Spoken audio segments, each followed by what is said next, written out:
Bueno, muchísimas gracias por acompañarnos el día de hoy. Esta ya es nuestra cuarta edición de los Treasury Talks, un espacio que hemos creado precisamente para reunir a líderes financieros y poder exponer pues, los retos, ¿no?, que tienen en el día a día. Y realmente el invitado de hoy nos hace especial ilusión porque ha estado presente desde los inicios de EMBAT. Es Juan Salvador, a quien muchos conocen, quien cuenta con más de 20 años de experiencia en tesorería corporativa en empresas como MAU, Iveco, OHL y Natra. A día de hoy es director de tesorería y riesgo en Carrefour España. Así que nada, muchísimas gracias por acompañarnos el día de hoy, Juan. Muchas gracias a ti, Yolanda. Lo primero, muchas gracias a EMBAT y a ASET por invitarme. No sé por qué dije que sí, pero bueno, una vez que estamos aquí, pues ya no hay marcha atrás. Me pidieron, cuando hablé con Magalí y Tony, que me dijeron, oye, queremos que hables de tesorería para poder, bueno, pues eso, generar un poco de debate, historia. Y les dije, ¿y de qué queréis que hable? Me dicen, pues no lo sé. Entonces, buscamos la manera de eso, de ver qué es lo que había sido la tesorería a lo largo de todo este tiempo. Yo llevo 26 años en tesorería y es verdad que no es lo mismo la tesorería que hay ahora con la que había pues ni hace 5 años, antes de la pandemia, ya nos digo hace 26 años. Yo aquí veo caras muy, muy jóvenes, hay alguna menos, con lo cual cuando empieza a hablar de historias del abuelo Cebolleta, algunos sonará y otros dirán de ¿este de qué está hablando?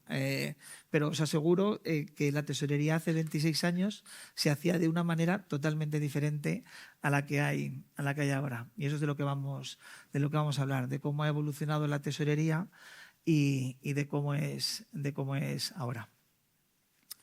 Yo la primera cosa que he puesto y por la que yo llevo toda mi vida en tesorería, yo no conozco nada que no sea la tesorería. He trabajado en empresas con mucha caja, he trabajado con empresas con menos caja y he trabajado en empresas en restructuring.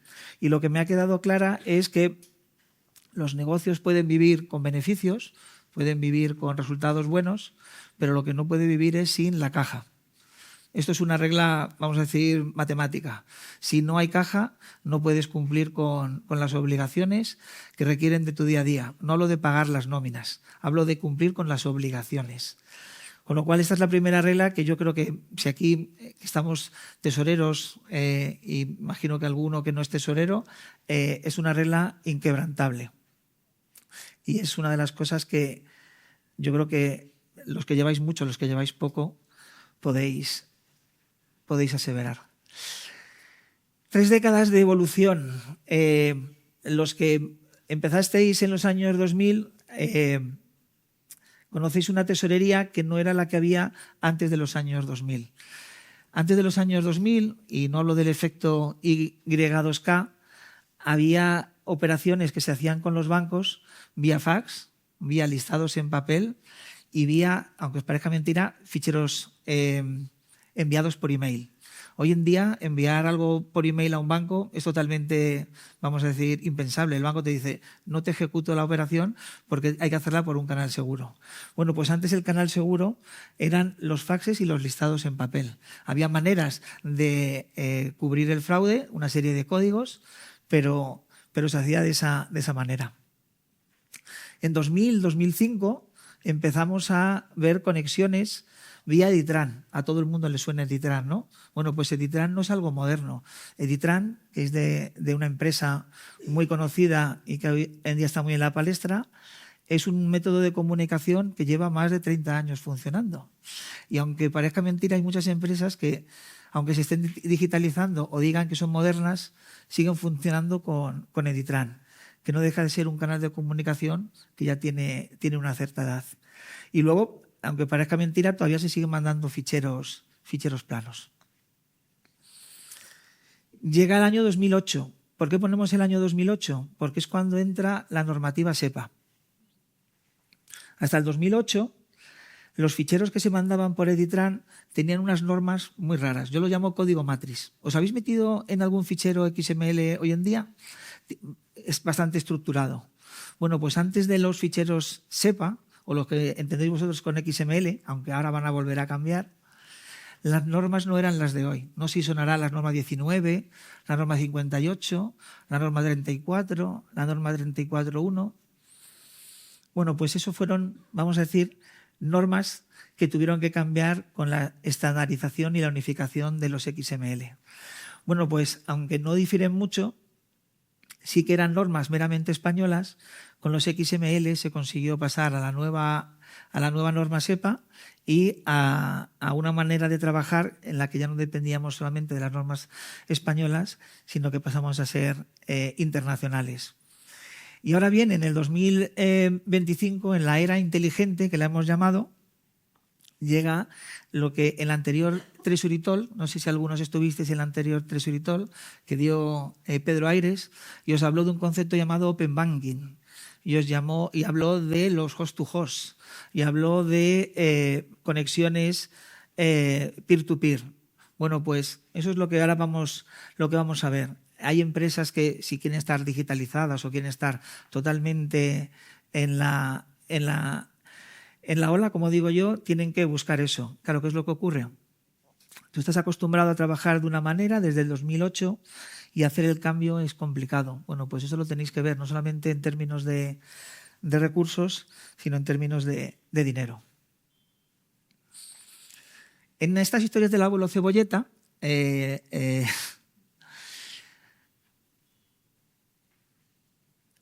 cuando vosotros entráis en una tesorería, o cuando entráis de nuevas, o tenéis que montar una tesorería nueva, en muchas de ellas ya está todo esquematizado, todo está organizado, pero hay sitios, hay empresas, hay nuevas adquisiciones en las que tienes que organizar todo. Bueno, pues una de las cosas que tiene que hacer el tesorero es, normalmente se encuentra un caos y lo que tiene que hacer es ordenarlo. Muchos de vosotros trabajaréis con TMS, no solamente con o estáis pensando en el TMS en BAT, sino que estaréis trabajando con otros TMS. Cada TMS es Treasury Management System, es el software de tesorería que utilizan los tesoreros. Bueno, pues para poder trabajar con un TMS tenéis que tener un orden, tenéis que tener unos flujos, tenéis que tener un orden. Bueno, pues no es lo mismo trabajar ordenadamente que con caos. ¿Por qué os lo cuento? Mira, tengo aquí una alumna de un curso de tesorería que estoy dando, en la que de los 24 alumnos, más o menos el 80-90% no trabaja con TMS. Vosotros, si sois tesoreros, ¿os imagináis no trabajar con TMS? Los extractos, bajarlos a mano, meterlos en un ERP y organizarlos en un ERP, organizarlos en Excel. Eso es esto. Lo primero que hice en la primera clase es decirles, no así de esta manera, si trabajáis en tesorería y trabajáis con un cierto volúmenes de datos, tenéis que primero ordenarlos y luego, vamos a decir, obligado, contratar un TMS. No sé en la empresa en las que trabajan, bueno, sí lo sé, pero les dije, lo que tenéis que hacer es contratar ya un TMS. ¿Por qué? Porque un tesorero, si no tiene un orden, ni va a poder saber lo que tiene, ni va a poder saber lo que va a tener. Y yo imagino que todos trabajaréis para un director de tesorería, para un director financiero o un director de control de gestión. Y ese director financiero os va a decir no lo que tenemos hoy, que también. ¿Qué es lo que voy a tener mañana y qué es lo que me va a faltar pasado mañana? Pues si no lo tenéis ordenado, va a ser bastante difícil que lo tengáis. ¿Cómo podéis hacer esto? ¿O cómo es lo que yo recomiendo? ¿Cómo es lo que yo hice en los sitios en los que he estado? Lo primero es homogeneizar el dato. Necesitáis tener unos flujos, un mapa de flujos y además un mapa de flujos que yo siempre digo breve. En una de las empresas en las que trabajé, cuando llegué tenían 700 tipos de flujos. No os imagináis lo que es organizar 700 tipos de flujos. Comisión bancaria por no sé qué, comisión bancaria por no sé cuántos, comisión bancaria por no sé cuánto más. Bueno, pues había 30 tipos de comisiones bancarias. Hombre, no digo que pongáis un tipo de comisión bancaria, pero por lo menos no tener 30 tipos de comisiones, ¿vale? Disculpar. Una vez que habéis homogeneizado el dato y que tenéis una estructura y unas agrupaciones de flujos, lo siguiente que tenéis que hacer es tener una conectividad moderna, pero tampoco hace falta que sea del todo moderna. Todavía hay empresas grandes que funcionan con Editran, como os he dicho.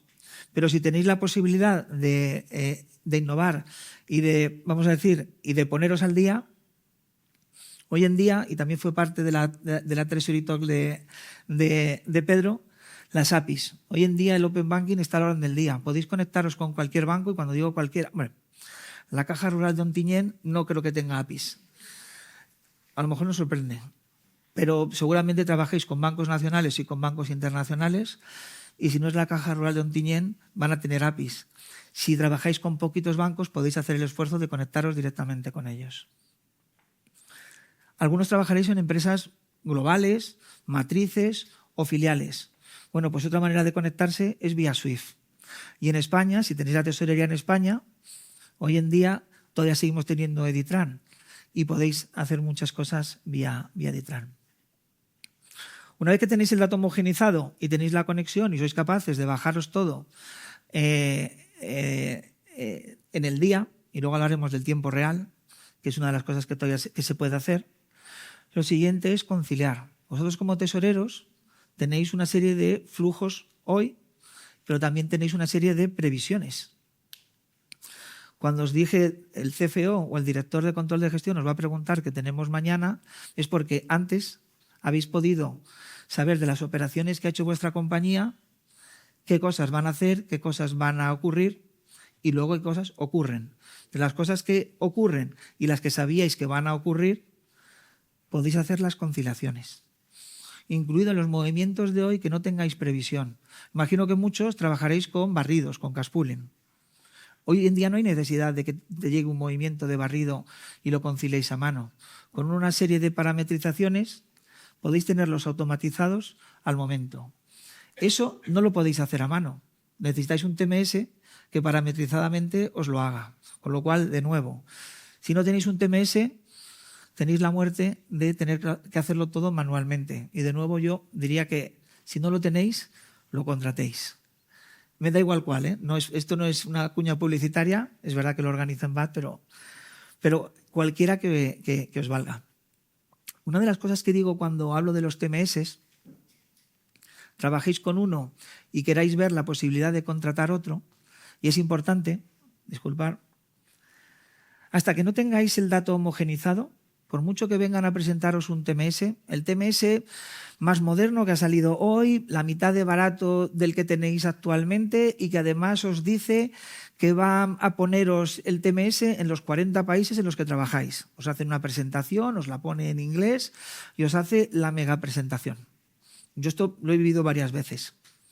Pero luego les pregunta, ya, pero es que yo no funciono así, funciona de esta manera, ¿lo tenéis? Y te dicen, no.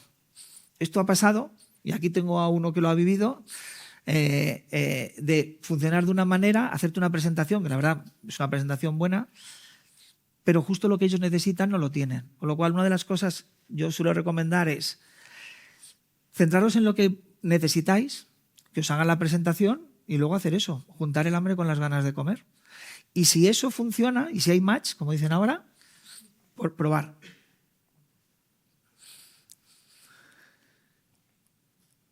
Yo una de las cosas que siempre digo, tesorería, en todas las empresas en las que he estado, parece que está peleada con la contabilidad.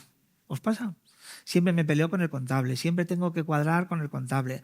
El contable no me da los datos hasta tal día y tengo que esperarle. O tengo que cuadrar porque el CFO pide que cuadre y él no me lo da. O sea, yo esto lo he vivido, yo creo que en todas las compañías en las que he estado. No os hablo del actual porque está mal hacerlo, pero... Y me llevo muy bien con la directora de contabilidad y consolidación, pero siempre pasa. Contabilidad y tesorería están siempre peleadas, no sé por qué. Somos todos amigos. Pero cuando he escuchado a los alumnos que tengo en el curso, que no tienen TMS, tienen solamente un ERP, claro, imaginaros, ellos viven a base del ERP y si no tienen un ERP bien parametrizado, están fastidiados porque no tienen TMS. Ahora, si trabajáis en una tesorería que es capaz de tener TMS, eso que aparece como de cisma, lo que hay que hacer es cortarlo. Tenéis que trabajar, o es un consejo, con contabilidad. ¿Por qué? Porque el ERP tiene que alimentar el TMS. Y no sé cómo trabajáis con vuestro TMS, pero el TMS tiene que hablarse con el ERP. porque no os quiero imaginar los cientos, miles, 10.000 o 100.000 de movimientos bancarios, cómo llevarlos a ERP y que el contable te diga, los metéis vosotros. O sea, tenéis que buscar la manera en la que ese trabajo funcione. Y hay maneras, no sé qué ERPs utilizáis, pero sea SAP, sea Oracle, GT Edwards, nunca me acuerdo del Worcester, no me acuerdo del nombre, que me perdonen. Hay ERPs, Sage, hay un montón de ERPs. Hoy en día es muy raro que un TMS, el que sea, no se hable con el ERP con el que trabajáis. Business Central, Navision, decenas. Bueno, pues una de las cosas que tenéis que hacer es eso. Foco en el TMS, foco en las predicciones. Y vamos a hablar de tesorería estratégica más adelante. Una de las cosas también de las que ahora se oye mucho es lo del SaaS. Aunque bueno, con la inteligencia artificial parece que hoy en día el SaaS y la inteligencia artificial se pelean también. Yo el tema del SaaS para mí es más un tema de IT más que un tema de tesorería. Yo trabajé con un TMS en la que trabajando con el TMS on-premise, que se llama, funcionaba 1000 veces mejor que el TMS en SaaS. No os voy a decir el nombre, porque no viene al caso y porque tampoco ¿no? cuestionar el nombre. Pero ¿qué es lo que ocurre? Que IT, del que vais a depender todos vosotros, decía que no iba a poner nada on-premise. Con lo cual, te tenías que comer el TMS de SaaS. Y el TMS de SaaS fue tan horrible que tuvimos que cambiarlo. Tenéis que también cuidar eso. Cuando os hagan la presentación de ese TMS que os enseñen, aseguraros de que la presentación que os hacen es del TMS en SaaS. Lo digo porque la presentación que hicieron en la compañía fue del TMS on-premise. Se compró y cuando luego tuvimos que instalarlo, pasó lo que pasó y tuvimos que cambiarlo. Y luego, importante, como tesoreros, no voy a enseñar a un padre a hacer hijos, pero yo imagino que una de las cosas que hacéis en el día a día es ver lo que tenéis hoy, ver lo que vais a tener mañana y os van a preguntar lo del próximo mes y de los próximos 6 meses. Con lo cual, el foco principal está en la predicción, en el forecast, en el rolling forecast, que llaman ahora. Cada día cambia y lo que hoy había ya no es lo que dijisteis que iba a haber y ya lo que va a haber mañana, vamos, ni para atrás. Con lo cual os estáis continuamente reciclando. Necesitáis un TMS en el que tengáis hoy o ayer la posición y que además sea capaz de, con una conciliación, hemos dicho antes, semiautomática, poder saber cuánto vais a tener en el corto plazo. Y dependiendo de cómo sean vuestras maneras de trabajar, en el medio o largo plazo. ¿Qué es lo que se busca en un TMS moderno? Y de nuevo, no es un tema de hacer publicidad, es un tema de lo que vosotros vais a necesitar. Vais a necesitar visibilidad real time o al menos muy actualizada. La idea es saber lo que tenéis de caja ayer o incluso saber lo que tenéis de caja hoy. ¿Qué es lo que ocurre? Y también lo explicó Pedro en la anterior charla, que el real time está muy bien y al final hay muchas empresas que funcionan o que necesitan funcionar en el real time. Pero el problema del real time es precisamente de que cuando tú recibes la información hoy, no tiene que ser la información hoy la definitiva. Y corréis el riesgo de que lo que recibáis hoy modifique. Con lo cual, si hay operaciones gordas a ese cut-off time, a esa hora, podéis tener una posición que no es del todo cierta, sí aproximada. Con lo cual, muchas veces, los tesoreros, precisamente para evitar eso, o por lo menos lo que hacemos es cogemos los del día anterior, sabemos lo que va a ocurrir hoy, más o menos lo tenemos controlado y soy capaz de saberlo mejor. ¿Por qué? Precisamente por esos movimientos que vienen más tarde. Pero tener o trabajar en muchos sitios, trabajar en varias monedas y tener el real time, dependiendo también lo que yo llamo de la voracidad del CFO, esto es una cosa principal. Hay muchos CFOs, no sé si os pasará a vosotros, que no vienen del mundo tesorero. Normalmente vienen del mundo de control de gestión y del mundo de la auditoría. Con lo cual, el mundo de la tesorería lo conocen algo menos. Y ellos piensan que es tan sencillo como ir a una cuenta bancaria y ver el saldo que hay abajo a la derecha. Yo muchas veces cuando me encuentro con esos CFOs y les educas y les enseñas esto, empiezan a ver que no es tan fácil. Gestión de riesgos. Dependiendo de si trabajáis en varios mercados, la gestión de riesgos y del FX es bastante importante. A los alumnos del curso, y hablaba ahora con con Beatriz, esta suele ser la parte más árida, la parte más complicada y la parte que menos se entiende. Eso de cambiar hoy, qué vale mañana, qué vale hoy, por qué los tipos de interés afectan a las divisas. Es teoría, pero en la práctica se necesita un TMS que gestione bien los riesgos. No los riesgos, las operaciones. Gestionar riesgos es otra cosa. Liquidez intercompany. Dependiendo del tamaño de vuestras empresas, lo he comentado antes, ya no hace falta meter a mano los movimientos que os hacéis entre empresas, sean vía automática cash pooling o, como dimos hace poco, el tema del netting. Dependiendo del tamaño de vuestras empresas y de la complejidad, el netting y los movimientos de barrido ya no tienen que ser un quebradero de cabeza, pero tu TMS, y todos los TMS de cierto tamaño lo tienen, es una de las cosas principales. Antes no he dicho que una de las cosas, si os estáis pensando cambiar vuestro TMS o si en algún momento lo pensáis, es que vosotros sabéis cuáles son vuestras necesidades, pero no conocéis los TMS que pueda haber en el mercado. Por mucho que asistáis a charlas, os enseñen, os hagan presentaciones, no llegáis a conocerlo. Una de las cosas que yo siempre digo, y que lo comento en el curso, es valeros de alguien. Ya sé que cuesta dinero, pero vais a solventar problemas que no os encontraríais si confiáis en un tercero que verdaderamente conozca vuestra herramienta. Si viene el comercial del TMS a deciros mi TMS es el mejor, seguramente sea el mejor, pero no necesariamente es el mejor para vosotros.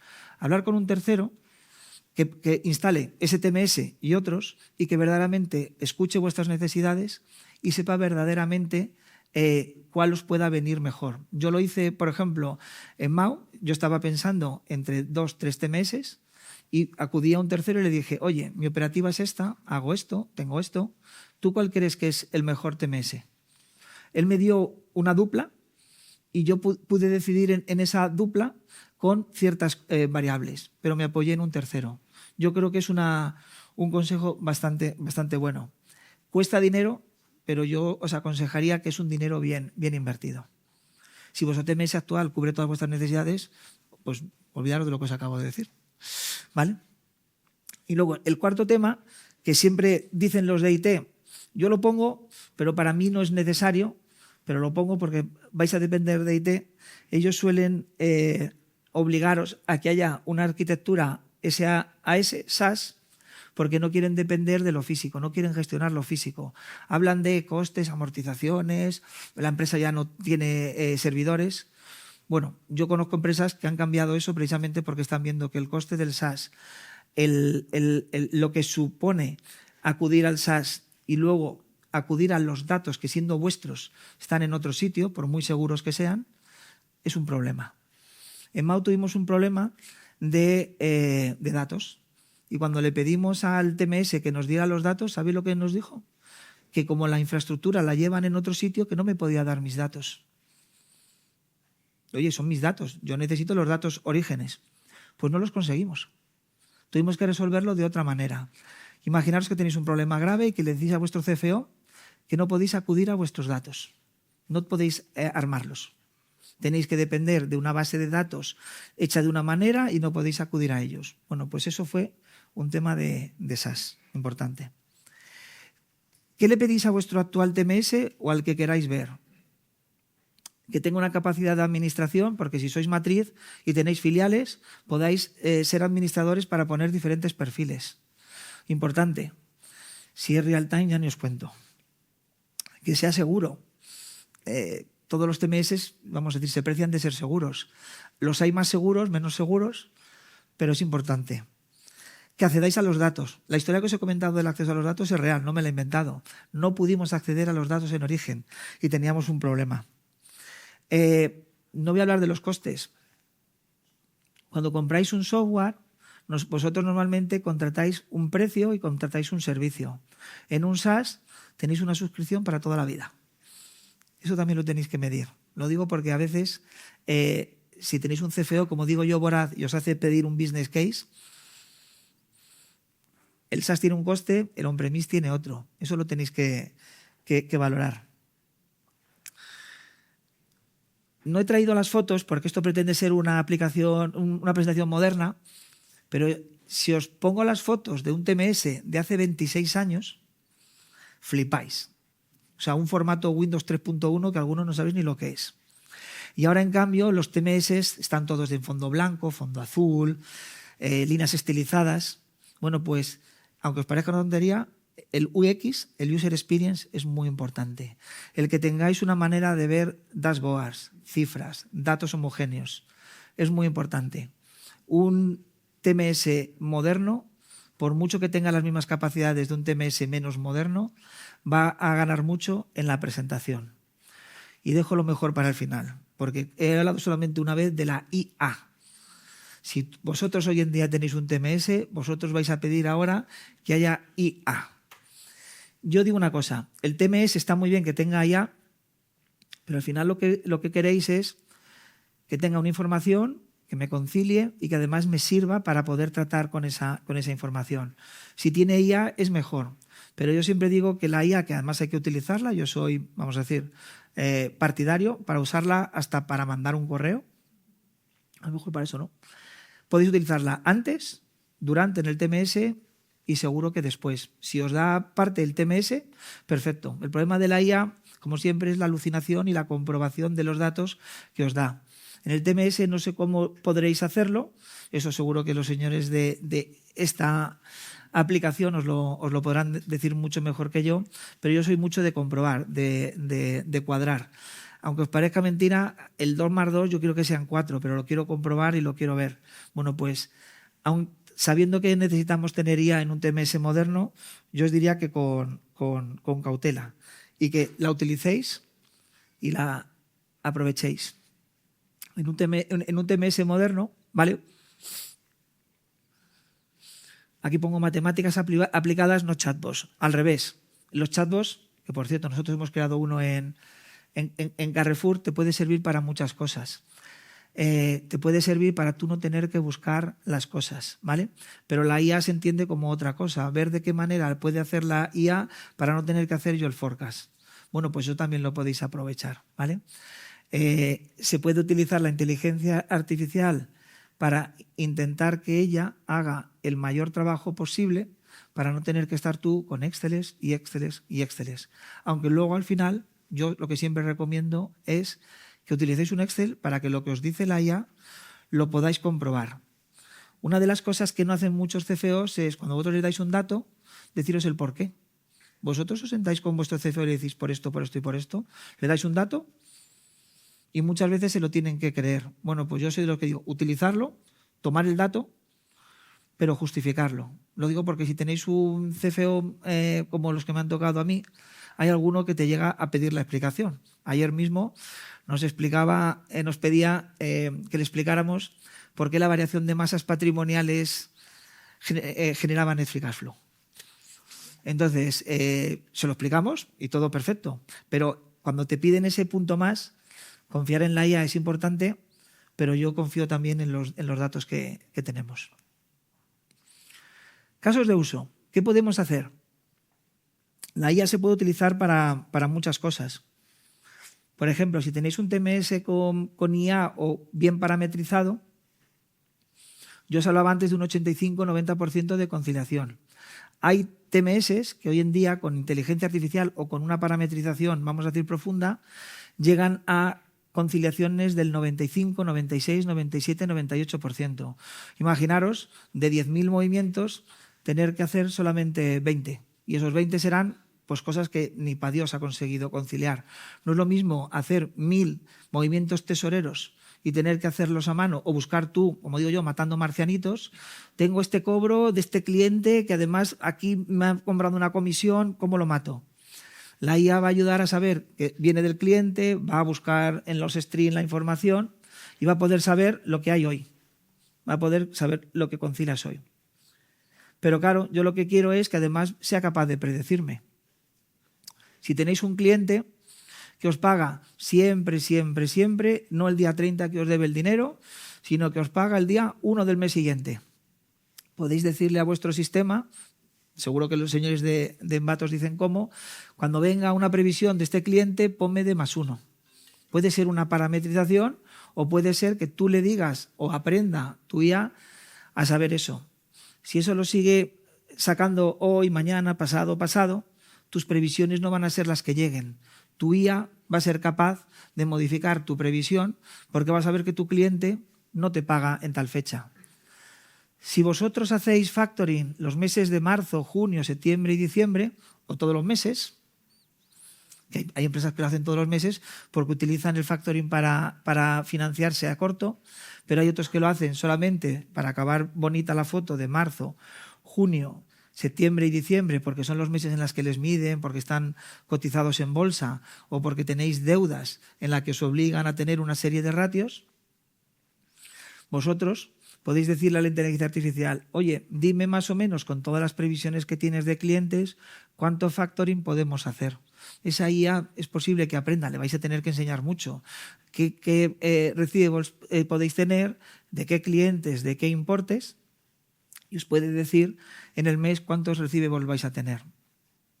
Nosotros, por ejemplo, en Carrefour no hemos hecho eso, hemos hecho algo similar, muy aproximado, en la que tenemos un dashboard hecho solamente con código, para que eso que hacéis en Excel de que os bajáis los clientes, los lleváis a un Excel, los ordenáis, ponéis un límite y veis cuánto límite de factoring tenéis disponible, lo hemos hecho con IA.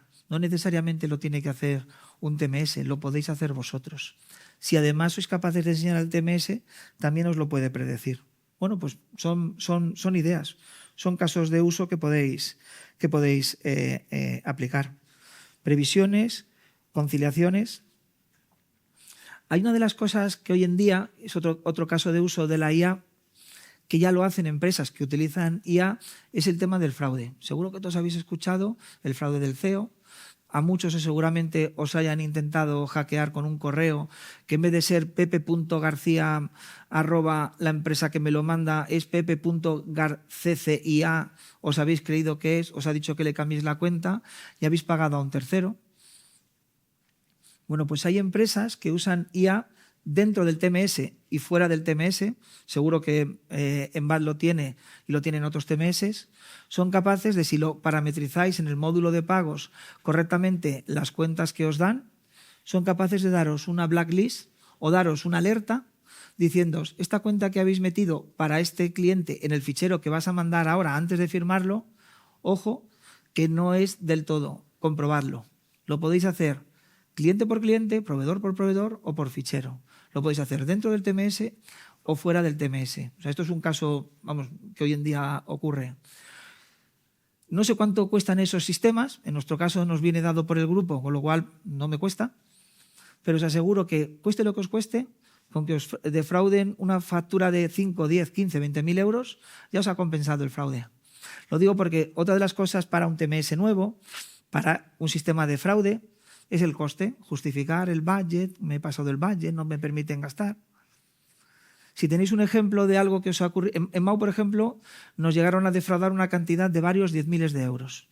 Una persona no comprobó bien la cuenta, aunque teníamos un procedimiento para cualquier cambio de cuentas hacerlo, no lo hizo y defraudaron varios 10.000 de euros. El sistema de fraude que valdría la mitad o un tercio ya habría justificado ese problema. Bueno, pues es una de las cosas que yo creo deberíais, si no lo habíais pensado, lo deberíais hacer. Si lo tenéis, continuar. Y si no lo tenéis, hoy voy, pregunto a Envad cómo lo hacen ellos, con qué compañía lo hacen, o preguntaría a ese tercero si conocen. Hay muchas empresas que se dedican a eso, TrustPay, SysID, que están embebidos en TMS o fuera, y yo creo que es de los mejores consejos que he dado, porque a mí me ha pasado y nos pasa también en Carrefour. Lo único que tenemos un equipo, por ejemplo, que se dedica a evitar el fraude. Bueno, pues es una cosa que debéis tener en cuenta. Conciliación y ciberseguridad. De ciberseguridad tiene que ver con ello y de conciliación. Hay muchos TMS en la que los algoritmos o las reglas de conciliación están embebidas, pero si además tiene patrones de conciliación, y creo que más lo tiene, es una cosa que os puede ayudar muchísimo. Yo tengo ya una conciliación del 99, pues en esto no te va a ayudar. Pero por mi experiencia, las empresas no tienen porcentajes de conciliación muy altos. Si multiplicáis el número de movimientos por un porcentaje, vamos a decir, no alto, y lo mejoráis, estáis liberando recursos, estáis liberando tiempo y sobre todo estáis automatizando cosas. Cuando yo hablo de matar marcianitos y estáis seguros de que este cobro es de este cliente menos esta comisión, estáis ya grabando un movimiento que, si además alimentáis a vuestro RP, va a misa. Si lo hacéis con reglas de conciliación, esa automatización suele ser o suele tener menos errores. Con lo cual, bueno, pues tener en cuenta que eso puede ser un tema. El retorno en tiempo. He hablado de liberar recursos. Yo, en mi experiencia, yo comencé mandando ficheros, comprobando comisiones, allá en el año 2000, y hacía un montón de trabajo manual. Yo era técnico de tesorería en la carrera y yo me dedicaba todo mi tiempo a picar, buscar, enviar, mandar faxes, hablar con los bancos, negociar con los bancos, contratos.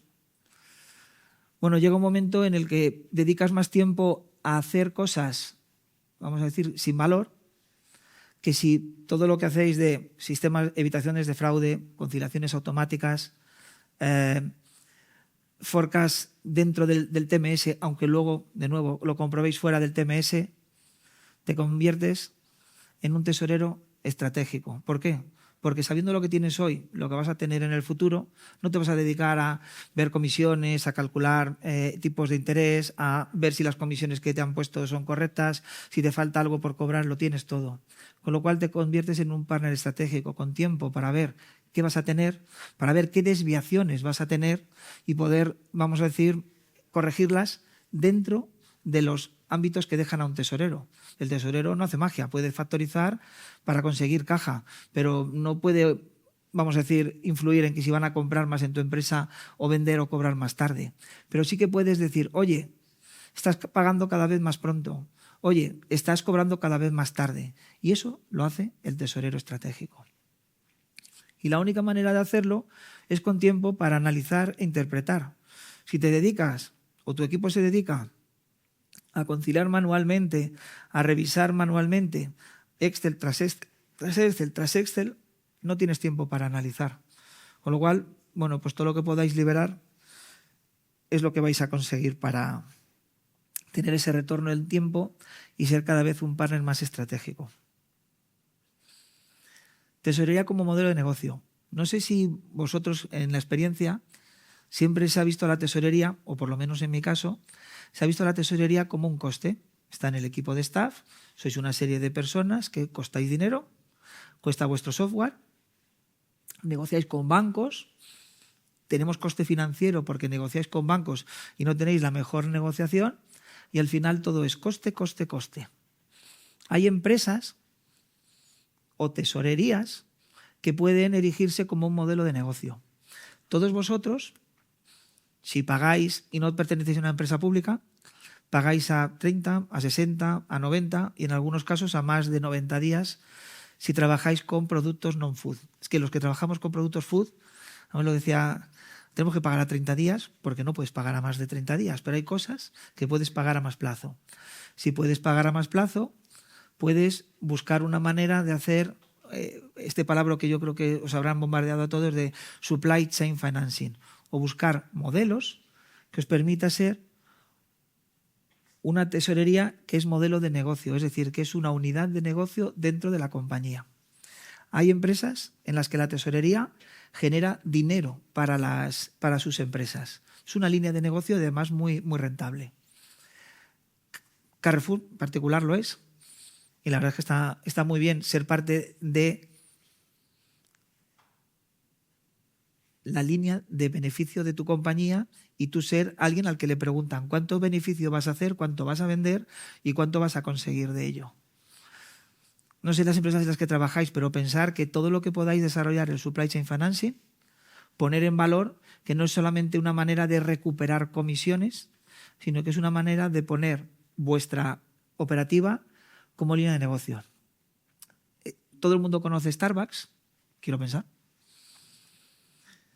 No sé si sois conocedores que Starbucks tiene un plan de fidelización en la que, yo es que no soy cliente de Starbucks, lo conozco pero no soy cliente, en la que puedes dejar tu dinero en una tarjetita que cargáis, una tarjeta monedero, y contra esa tarjeta monedero recibís puntos para que el frappuccino de 7 euros os cueste 5, nada más.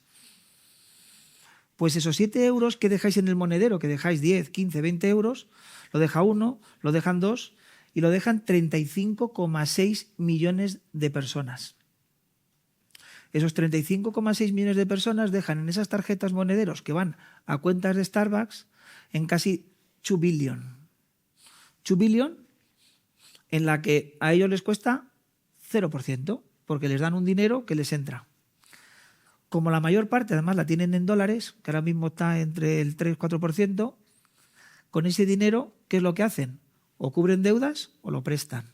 Y generan literalmente intereses financieros sin haber hecho absolutamente nada. Y tienen un dinero que no necesitan pedirlo. ¿Por qué? Porque lo tienen. Cierto es que la regulación en Estados Unidos, digo en Estados Unidos y en el mundo, cuando tienes dineros de terceros, necesitas tener ciertas, vamos a decir, cumplir con ciertas obligaciones y ciertos requerimientos. Pero literalmente tienen un dinero que pueden rentabilizar. Bueno, pues sin ser tan extremos, porque no sé si alguien trabaja en Starbucks,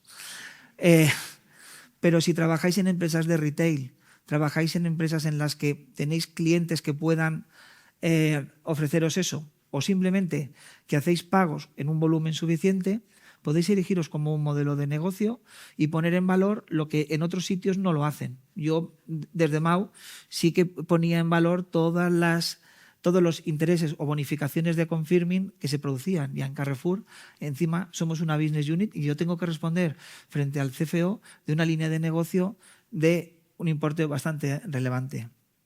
Pensarlo. 207 millones es lo que me salía en ChatGPT. Ganaban al año 207 millones sin hacer nada. Sin hacer nada. Luego venden frappuccinos a 7 euros y también ganan con su modelo de negocio. Pero el tesorero de Starbucks es un modelo de negocio en sí. Y bueno, pues para acabar, la IA no nos va a sustituir. Estoy convencido de que el CFO no va a preguntar a ChatGPT para decir cuánta caja tengo hoy y cuánta caja voy a tener en el futuro. Pero sí es verdad que los tesoreros nos debemos servir de la IA para darle una mejor información a ese CFO voraz que llamo yo. Yo el mío estoy encantado, os lo digo en serio, siempre lo digo. No, pero sí he tenido algunos que eran bastante más voraces y lo que tenemos que hacer es utilizar esa IA, utilizar ese TMS, utilizar la IA antes del TMS, con el TMS y después del TMS para dar el mejor dato posible. Y hasta aquí. Espero no haberos aburrido mucho y si tenéis alguna pregunta, excepto esta primera fila que no puede hacer preguntas, el resto podéis hacer si os ha quedado alguna duda.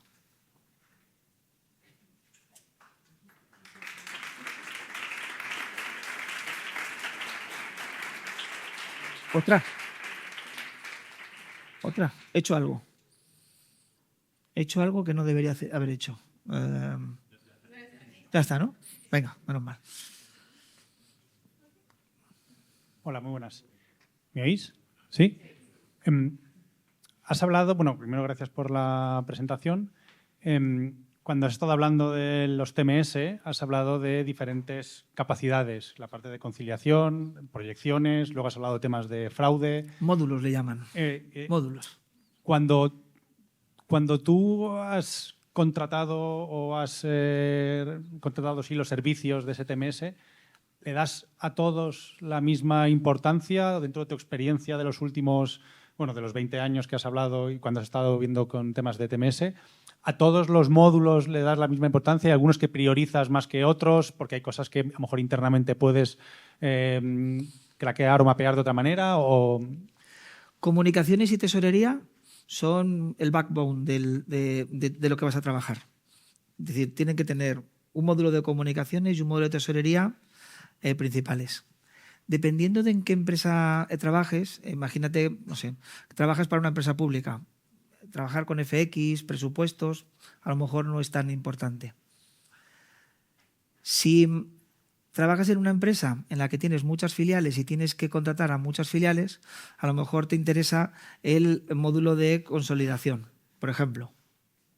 O sea, dependiendo de cuál sea.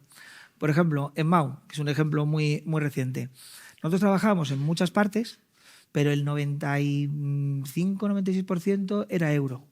¿Contraté el módulo de FX? No. Yo no necesitaba un módulo de FX para los 4 o 5 seguros de cambio que hacía.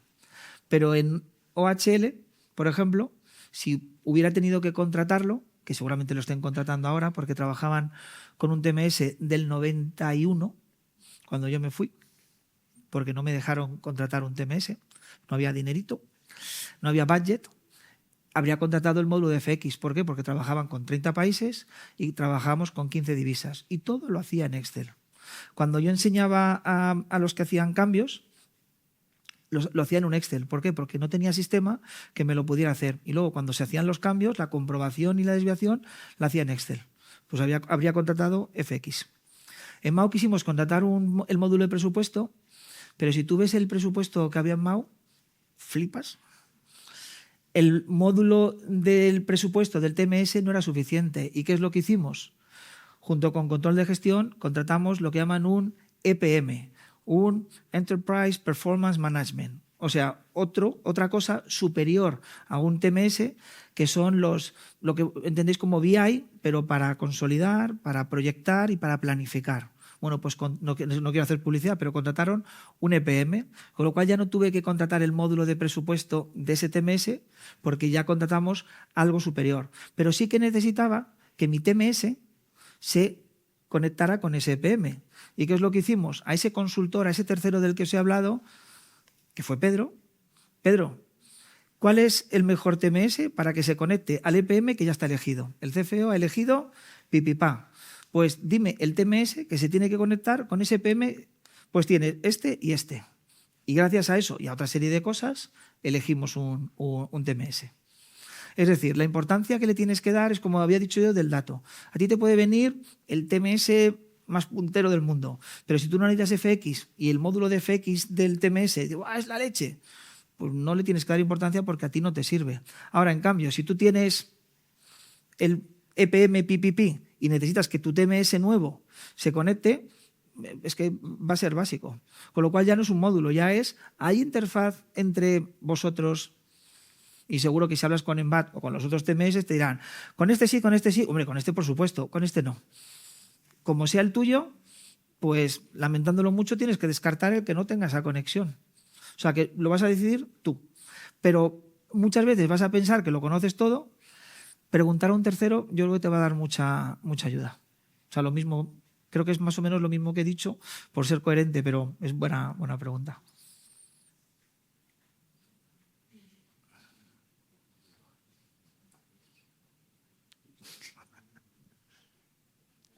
¿Alguien más? ¿Alguno está en búsqueda de TMS y tiene esa duda? A lo mejor que tiene que responder es Magali. Bueno, pues si no hay más preguntas, luego en la comida respondo a lo que necesitéis, ¿vale? Muchas gracias.